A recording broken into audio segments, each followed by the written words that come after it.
Everyone, welcome back to my channel. कसे आहात तुम्ही सगळे? आणि पहा ना, किती छान मस्त सुंदर वाटतं ना असं सकाळी सकाळी डायरेक्ट कधीही जे आहे आपल्या घरातले फ्लावर्स बघायला मिळतात. आणि प्रत्येक वेळा यांना बघून ना मन खूप जास्त प्रसन्न होत असतं. आणि जेव्हापासून मी हे जे हिबिस्कस जे आहे माझ्या गार्डनमध्ये ॲड केलं आहे ना, तेव्हापासून तर मी तुम्हाला सांगू नाही शकत. दररोज त्याचं एकण एक फूल असतं आणि दुसऱ्या दिवशीही फूल जे असतं ना ते येण्यासाठी रेडी असतं. आणि काय होतं आहे ना, की आता जसं पाऊस चालला आहे, आता आज ना पाऊस पूर्णपणे थांबलेला आहे, जो 2-3 दिवसापासून कंटिन्यू चालू होता. पण काय होतं ना, की गेल्या 8 दिवसापासून ऊन नाही आहे. तर बघा त्याचा इफेक्ट कसा होतो ना, की फुलांची जी साईज असते ना ती छोटी होऊन जाते. आणि जसं तुम्ही जास्वंद आता बघितलं ना, तेही पूर्णपणे असं मोठं नाही ना, तर त्यापेक्षा खूप मोठी साईज असते त्याची. पण ऊन नाही ना, तर त्याचा किती मोठी परिणाम जो असतो तो होत असतो. आणि तुम्ही इथे सदाफुली बघू शकता, जे नवीन नवीन आता येत आहेत ना, त्यांच्या ज्या कड्या आहेत ना त्याच खूप छोट्या बनत आहे, कारण ऊन नसल्यामुळे. आणि ही माझं जेट प्लांट पण खूप छान ग्रो करत आहे. जेव्हापासून आणलं ना तेव्हापासून म्हणजे काही असं वाटलं नाही मला की हे खराब होईल. तर उन्हामुळे काय होतं ना, आणि यालाही जेट प्लांटलाही जे आहे ना ऊन खूप जास्त लागतं. जितकं जास्त ऊन ना तितकं छान हे अगदी स्ट्रॉंग जे असतं ते ग्रो होत असतं.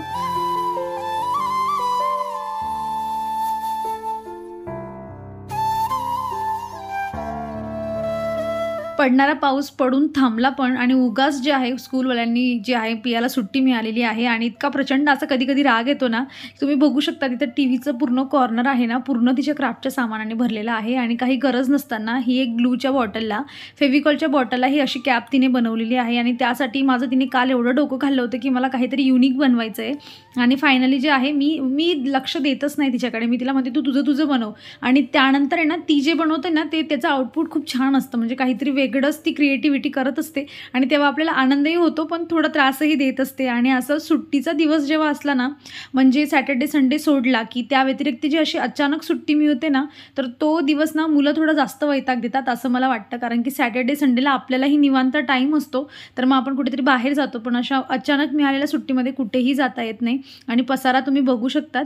आणि पहा इथे आज जेवणामध्ये ना मी बनवणार आहे, ॲक्च्युली मठाची डाळ बनवायची आहे आणि पियासाठी काहीतरी वेगळं बनवायचं आहे. त्याची रेसिपी मी तुमच्यासोबत शेअर करते. त्याआधी ना मिशोवरून ना मी 2 जे आहे टॉप मागवलेले होते आणि मी त्यांना जे आहे रिप्लेसला टाकलं आहे. ॲक्च्युली यांची क्वालिटी इतकी भयंकर मला आवडली आहे ना, तर यांची जी प्राईस आहे ना आय थिंक 330 रुपयाला हे 2 टॉप आहेत. मी तुम्हाला आता व्यवस्थित दाखवेल पुढे. आणि हे जे आहे स्लीव्जलेस आहे, त्यांना स्लीव्ज मिळत नाही यांच्यासोबत. सो स्लीव्जलेस आहेत आणि 2च्या कॉम्बिनेशनमध्ये आहे. सेपरेटही मिळतात, पण मग सेपरेट घेतलं तर मग जरा जे आहे कॉस्टली जातं. 70-80 रुपयांनी तुम्हाला एका टॉपसाठी जास्त एक्स्ट्रा पे करावे लागतात. त्यामुळे मी हे मागवलं. आणि काय होतं आहे ना, की हे ना अगदी परफेक्ट आहे. म्हणजे आणून डायरेक्ट मी घालू शकते ना अशी याची फिटिंग आहे माझ्यासाठी. पण मग काय होतं ना, मागेही मी मिशोवरून असं टॉप मागवलं होतं आणि स्मॉल साईजचं घेतलं होतं. आणि जसं मी त्याला 1-2 वेळा वॉश केलं ना, ते खूप जास्त श्रिंक झालं आणि मग मला आता ते होतच नाही. म्हणून म्हटलं स्मॉल न घेता याला रिप्लेस करावं आणि या जागेवर जे आहे मीडियम मागावं. सो तुम्हालाही जर असं कधी होत असेल ना, तर एक साईज जास्त मागवायची. आणि ते बघू शकता तुम्ही, इतका ब्राईट आणि छान कलर आहे ना, जसा तुम्हाला दिसतोय ना आता व्हिडिओमध्ये त्यापेक्षा अजून थोडा ब्राईट आहे. कॅमेरा कधी-कधी खालीवर होतो, पण इतका फ्रेश आणि कापड तर इतका सॉफ्ट आहे, तुम्हाला मी काय सांगू. आणि घालूनही खूप सुंदर दिसतं. सो इतक्या म्हणजे कमी प्राईसमध्ये इतकं छान मिशो टॉप देईल असं मला वाटलं नव्हतं. पण मी आता बघूयात रिप्लेसला टाकलं आता ते पुढचं कसं मिळतं. सो मी याची जी लिंक वगैरे असेल ना तुम्हाला डिस्क्रिप्शनमध्ये देते. आणि यानंतर मला जे मोठ्या साईजमध्ये मिळेल मी त्याचंही तुमच्यासोबत शेअर करेल. आणि तुम्हाला माहितीच आहे की माझ्याकडे जे आहे स्विंग मशीन आहे, त्यामुळे मी घरीच जे आहे अल्टर करू शकते. पण स्मॉल साईजमध्ये हे मी डायरेक्ट घालू शकते ना, इतकी छान त्याची फिटिंग आहे. पण म्हटलं नको, 1-2 वॉशनंतर परत हे पण वेस्ट व्हायचं. सो मी ते कधीही रिप्लेसला येऊ शकतं म्हणून पॅक वगैरे करून जे आहे त्याला व्यवस्थित जागेवर ठेवते मी.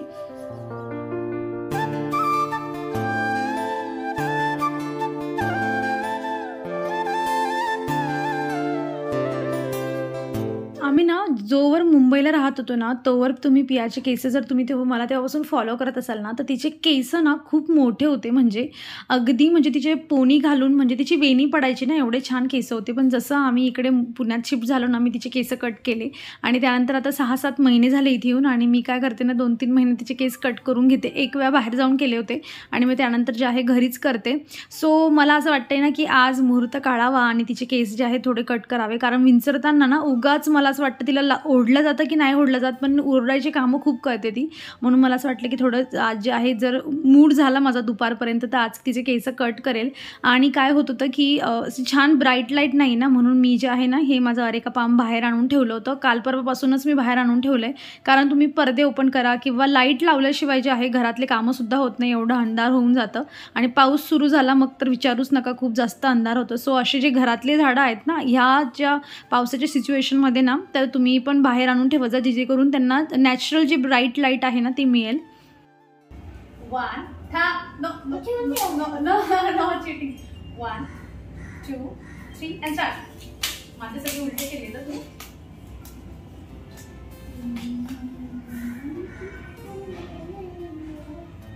हे माझं खालचंय का? हां. शिट, मी वर्षाला बघते ना. ते नाही मला माहित नाही, तू नेहमी खेळतेस, मला काहीच माहित नाही तुझ्याबद्दल. पिया नाही cheating. This is a game, huh? No cheating at all, Sunil. मुलांसोबत खेळण्याचा कंटाळा तुम्हाला मला सगळ्यांनाच येत असतो. पण काय होतं ना, म्हणजे बऱ्याच वेळा आपण त्यांना हे सांगून हकलवून लावतो की मला वेळ नाही, मला खूप काम आहे. आणि हो, मीही असं करते. पण बऱ्याच वेळा काय करते ना, मी माझ्या कामांना साईडला ठेवते. थोडा वेळ काढून ना, 1-2 वेळा का असे ना, तिच्यासोबत मी खेळण्याचा प्रयत्न करते. कारण काय ना, की आज आपण मुलांना वेळ दिला ना, तर मला असं वाटतं की उद्या जाऊन ते आपल्याला वेळ देतील. आणि हा जो बॉन्ड आहे ना, एक चांगला फ्रेंडली बॉन्ड मुलांसोबत तयार करणं खूप जास्त गरजेचं आहे. कारण मुलं जशी इंडिपेंडेंट होत जातात ना, ते आपल्यापासून भरपूर गोष्टी लपवायला सुरुवात करतात. आणि त्यांच्यासोबत जर एक फ्रेंडली रिलेशन आपलं नसलं ना, तर खूप गोष्टी मग लपवल्या जातात आणि भरपूर चुकीच्या गोष्टी घडतात. आणि लहान मुलापासून म्हणजे आताच्या जगामध्ये काय होतं ना, की त्यांना लहानपणापासून भरपूर गोष्टी माहिती व्हायला लागल्या आहे, ज्या आपल्या काळात आपल्याला एवढ्या माहीत होत नव्हत्या. त्यामुळे त्यांच्यासोबत टाईम स्पेंड करणं खूप जास्त महत्त्वाचं आहे. आणि असा फ्रेंडली बॉन्ड जो आहे ना, हा त्यांच्या भविष्यासाठी आणि आपल्या भविष्यासाठी ना खूप जास्त महत्त्वाचं होईल. Congratulations. This diamond source goes to you.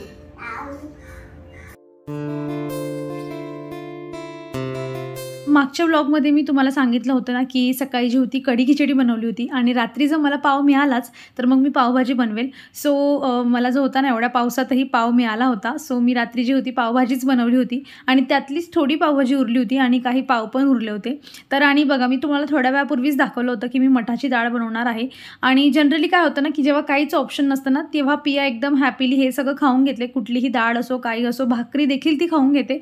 पण आता काय ना, की म्हटलं चला ऑप्शन आहे आणि ती कालपासूनच मला सांगते की मला एक्स्ट्राची सुट्टी मिळाली तर काहीतरी छान छान बनव. म्हटलं मग चला, आता सगळं काही अवेलेबल आहे, एक्स्ट्रा काही करायची गरज नाही, शॉर्टकट होईल सगळं. म्हणून तिच्यासाठी जे आहे ना, मी मसाला पाव बनवणार आहे. आणि ही तुमच्यासाठी नवीन रेसिपी असू शकते. तर पहा, मी इथे काय केलं ना, तव्यावर बनवायची असते. तर तव्यावर मी इथे आधी बटर घातलं आणि जी काही आपली लेफ्टओव्हर पावभाजी असते ना, ती अशी तव्यावर टाकायची. आणि त्यावर जे आहे ना, मग तुम्ही थोडा कांदा, कोथिंबीर वगैरे टाकू शकतात. पण इथे पिया खाणार आहे आणि तिला कच्चा कांदा एवढा जास्त आवडत नाही, तर म्हणून मी कांदा वगैरे टाकत नाही. पण जे आपण बटर घालतो ना, बटरवर मस्त छान बारीक चिरलेला कांदा घालायचा, खूप छान टेस्ट येते. मग आणि थोडी कोथिंबीर पण घालायची.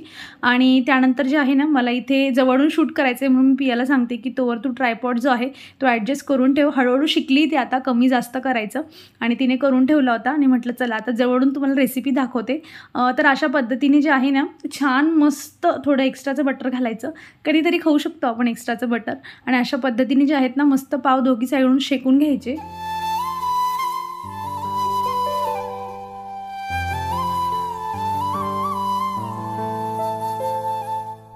आणि त्यावर ना तुम्ही जे चीज असतं ना, तुम्ही जे घसणीने म्हणजे असं घासून ते मॉझरेला चीज असतं ना, तुम्ही तेही यावर टाकलं तरी चालतं.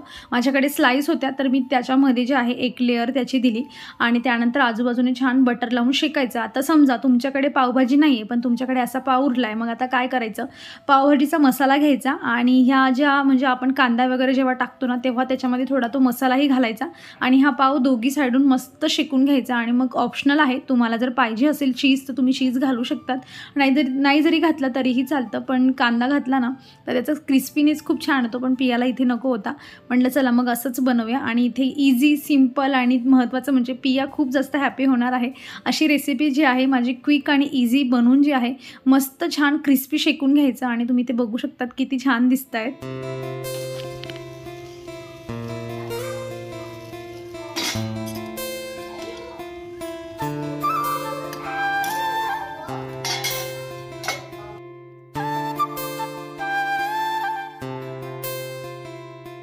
आजचा मेन्यू जो होता तो अशा प्रकारे जो होता माझा बनवून तयार झालेला आहे. मस्त मठाची डाळ जी होती ती मी बनवलेली आहे जेवणामध्ये आणि भाकरी बनवलेल्या आहेत मी आज ज्वारीच्या भाकरी. आणि म्हणूनच म्हटलं तिला आता जास्तच तिचा मूड ऑफ करायला नको म्हणून मी ही रेसिपी तिच्यासाठी बनवलेली होती.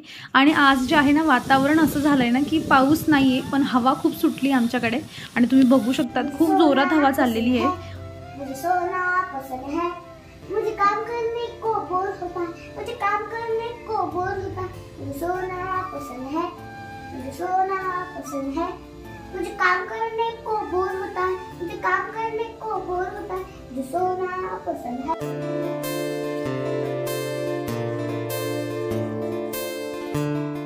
चला फायनली पियाचे केस कट करूया. काय होतं ना की आज व्यवस्थित तिचे हेअर वॉशही मी केलेले होते आणि माझाही जरा इच्छा होती म्हटलं चला कट करूया. पण तुम्ही बघितलं असेल थोड्या वेळापूर्वी पिया जी होती ना खूप मस्त हॅपी होती, सॉन्ग म्हणत होती आणि आता तिचं रडून झालं आहे.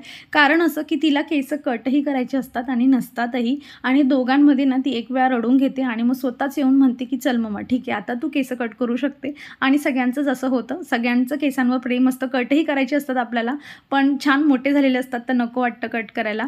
पण चला मी आता तिचा जो आहे यू कट करणार आहे आणि त्यासाठी मी असे सेक्शन वाईज जे आहे केस पुढे घेते जेणेकरून जो यू कट आहे ना तो व्यवस्थित प्रॉपर येतो. अदरवाईज तुम्ही डायरेक्टही करून घेऊ शकतात. आणि मग जेव्हा मी असं कधीही तुम्हाला हेअर कट वॅक्सिन थ्रेडिंग वगैरे दाखवते ना तेव्हा मला कमेंट्स येत असतात की तुझं पार्लर झालं आहे का.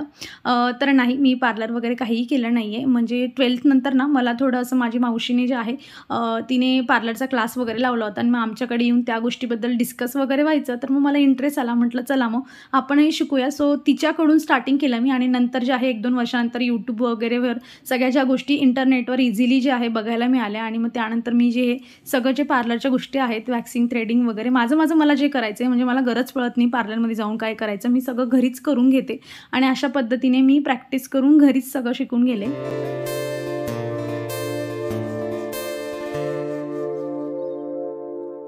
कुठलीही नवीन गोष्ट ट्राय करण्याआधी ना आपल्या मनामध्ये खूप जास्त भीती असते आणि त्या भीतीवर ओव्हरकम करायचं आहे तर त्या गोष्टीसाठी उडी तर मारावी लागणार. आणि कुठलीही गोष्ट तुम्ही प्रॅक्टिस केल्यानंतर आपण तेव्हाच परफेक्ट होतो. पहिल्याच अटेम्प्टमध्ये आपल्याला आपण अपेक्षा करू शकत नाही की आपण सगळं काही परफेक्ट करू असं. सो कुठलीही गोष्ट करायची तर आधी थोडंसं हिंमत धाडस करावीच लागेल. त्यानंतर आपण आपोआप गोष्टी शिकतो आणि मला नवीन नवीन गोष्टी शिकण्यामध्ये भरपूर इंटरेस्ट आहे.